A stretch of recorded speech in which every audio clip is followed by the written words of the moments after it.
read the article Thin Female Characters in Children's Television Commercials, a content analyst of gender stereotype.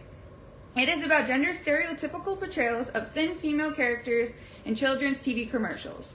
Applied in this article are 4 dimensions of female stereotypes plus a 5th construct added. Gender is a factor through which people perceive the world. Stereotypes are formed when people make predictions based on someone's gender. Knowledge about each gender begins in communication networks. Being exposed to an ideal thin female body type in media is linked to body image issues.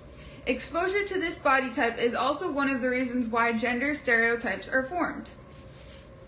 Exposure to the ideal body magazines can cause the increased need to be muscular in boys and men. Girls and women who watch TV commercials with thin characters are more likely to comply with the rules regarding societal standards in females.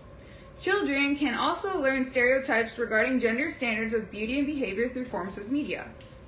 Media influences children strongly, and because of that, the overall media portrayal of thin female characters are said to be good and attractive. Now we are getting to the 4 dimensions. Number 1, physical appearance. Affects perceptions associating femininity with beauty and appearance. A lot of the times, thin female body figures are associated with beauty and a better physical appearance. Number 2, role behavior. Is the supposed dependence of submissiveness of women. Female characters are more likely to have positions of lower status. Number 3, traits.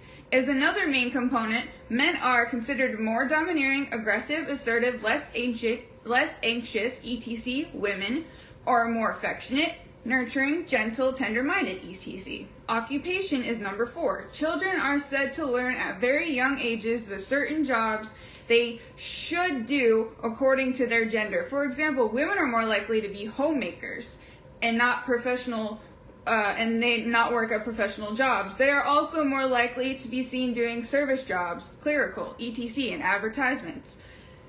Number 5, sexuality is the added dimension. A large amount of female characters wear very revealing clothing and experience sexual advances.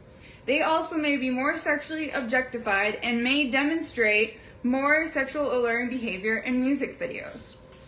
Thin female body figures are often used in media, which gives us the thought, children in particular, that thin bodies are defined as more sexy.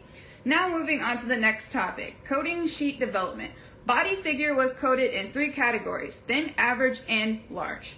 Physical attractiveness was coded within 3, overall attractiveness, facial attractiveness, and glamorization.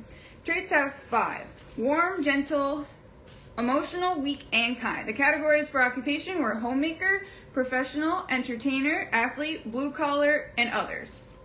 Lastly, sexuality was measured by studying the characters' eye contact, body positioning, gaze towards subjects, nonverbal communication, and sexual touches. Then it was the coding and intercoding reliability. To lessen possible gender bias, 1 man and 1 woman coder were selected to evaluate ads. Then lastly, there was the results that were talked about. The sample had 794 commercials, 1,590 female with thinner bodies, 333 average, and 80 had a larger body size. Talked about was the difference in physical attractiveness, if thin female characters are associated with stereotypical gender role behaviors, if thin female characters are associated with stereotypical traits, if thin characters are more linked to female gender, stereotypical occupational jobs. Lastly, talked about was if thin female characters are more likely to be portrayed in a sexual manner. Well, that concludes my presentation. Thank you, everybody.